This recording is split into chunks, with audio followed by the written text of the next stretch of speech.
मोठे प्रकल्प हे केवळ सिमेंट, लोखंड आणि यंत्रांचे खेळ नसतात. ते जनतेच्या विश्वासावर उभे असतात.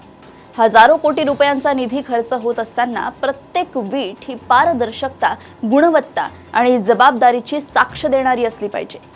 मुंबई-पुणे द्रुतगती महामार्गावरील मिसिंग लिंक सारखा महत्त्वाकांक्षी प्रकल्प महाराष्ट्राच्या पायाभूत विकासाचा महत्त्वाचा टप्पा मानला जातो. मात्र या प्रकल्पाशी संबंधित कंत्राटदार कंपनीच्या भूतकाळातील काही घटनांमुळे प्रकल्प व्यवस्थापन, देखरेख आणि उत्तरदायित्वाबाबत प्रश्न उपस्थित होत आहेत. देशातील अनेक महत्त्वाच्या पायाभूत सुविधा प्रकल्पांची जबाबदारी मोठ्या कंत्राटदार कंपन्यांकडे सोपवण्यात येते.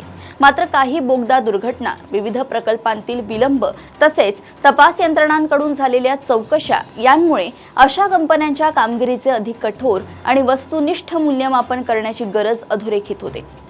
निवडणूक रोख्यांच्या माध्यमातून झालेल्या देणग्या, कंपन्यांवरील तपास यंत्रणांच्या कारवाया आणि राजकीय संबंध याबाबतही देशभरात पारदर्शकतेची चर्चा सुरू आहे.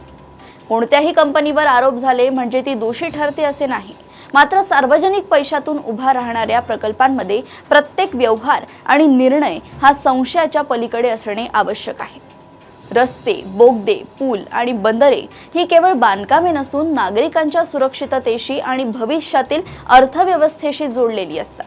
त्यामुळे सरकारने कंत्राट देताना केवळ आर्थिक बोली नव्हे तर कंपनीचा पूर्वानुभव, कामाचा दर्जा, वेळेचे पालन आणि सुरक्षेचे निकष यांनाही प्राधान्य दिले पाहिजे. विकासाच्या नावाखाली वेग महत्त्वाचा आहे, पण वेगापेक्षा विश्वास अधिक महत्त्वाचा आहे. कारण एखादा प्रकल्प उशिरा पूर्ण झाला तर खर्च वाढतो, पण निष्काळजीपणामुळे एखादा जीव गेला तर त्याची किंमत कोणत्याही भरपाईने भरून निघत नाही. त्यामुळे मिसिंग लिंक सारख्या प्रकल्पांनी केवळ 2 शहरांना जोडू नये तर विकास आणि जबाबदारी यांच्यातील दुवा अधिक मजबूत करावा. अशाच घडामोडी व अपडेट सोबत पुन्हा भेटूया देशोन्नती संपादकीयमध्ये. बघत रहा देशोन्नती. नमस्कार.